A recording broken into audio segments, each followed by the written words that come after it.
بسم اللہ الرحمن الرحیم۔ شروع اللہ کا نام لے کر جو بڑا مہربان نہایت رحم والا ہے۔ اب آؤ جہنم میں ہمیشہ رہنے کے لیے اس کے دروازوں میں داخل ہو جاؤ، کیا ہی بری جگہ ہے تکبر کرنے والوں کی۔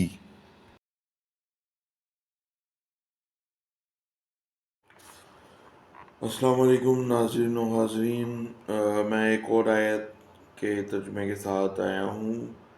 ٹھیک ہے جی، تو پہلے تو میں بتا دوں میرا نام آصف ہے اور میں یہ کافی دیر سے کام کر رہا ہوں، آپ لوگوں نے میرا ساتھ دینا ہے، ہم لوگوں نے اس کو پھیلانا ہے، اور بھی چیزیں میں بتا رہا ہوں، ساتھ بیان بھی چھوٹا سا کرتا ہوں، بیسیکلی ڈیٹیلز ہی بتاتا ہوں اور ریفرنسز کے ساتھ جاتا ہوں۔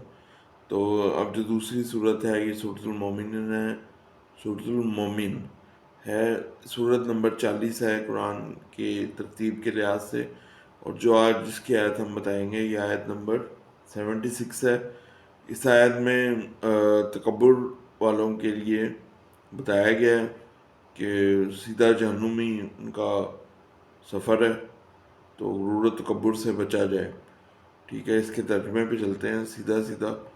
اب آؤ جہنم میں ہمیشہ رہنے کے لیے اس کے دروازوں میں داخل ہو جاؤ، یہ اللہ تعالیٰ کی طرف سے احکامات آ رہے ہیں۔ اب آؤ جہنم میں ہمیشہ رہنے کے لیے اس کے دروازوں میں داخل ہو جاؤ، کیا ہی بری جگہ ہے تکبر کرنے والوں کے لیے۔ غرور و تکبر کرنا بہت بڑی لعنت ہے، اللہ تعالیٰ نے یہ بتا دیا ہے، کسی بھی چیز پہ ہمیں غرور و تکبر نہیں کرنا، دعا کرنی چاہیے اللہ تعالیٰ ہمیں ہدایت دے، غرور و تکبر کی لعنت سے بچائے، یہ سیدھا سیدھا ہمیں دوزخ میں داخل کرے گی۔ ہمیں بچنا ہے اس سے، ہمیں اللہ تعالیٰ سے توبہ کرنی ہے، کسی چیز پہ غرور و تکبر نہیں کرنا چاہیے، سب کچھ اللہ کی دین ہے، اللہ تعالیٰ نے چھین لینی ہے اور کچھ بھی ساتھ نہیں جانا۔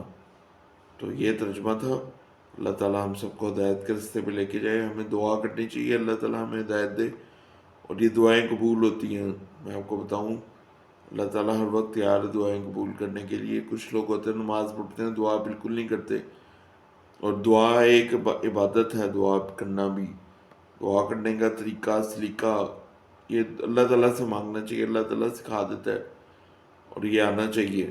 اللہ تعالیٰ تو کہتا ہے میرے سے مانگو۔ آپ کو یہ آپ کے علم میں یہ بات ڈالوں کہ صحابہ کرام تو ہر چھوٹی بات پہ دعا کرتے تھے، اور ہمیں بھی کرنی چاہیے، ہمیں یاد ڈالنی چاہیے۔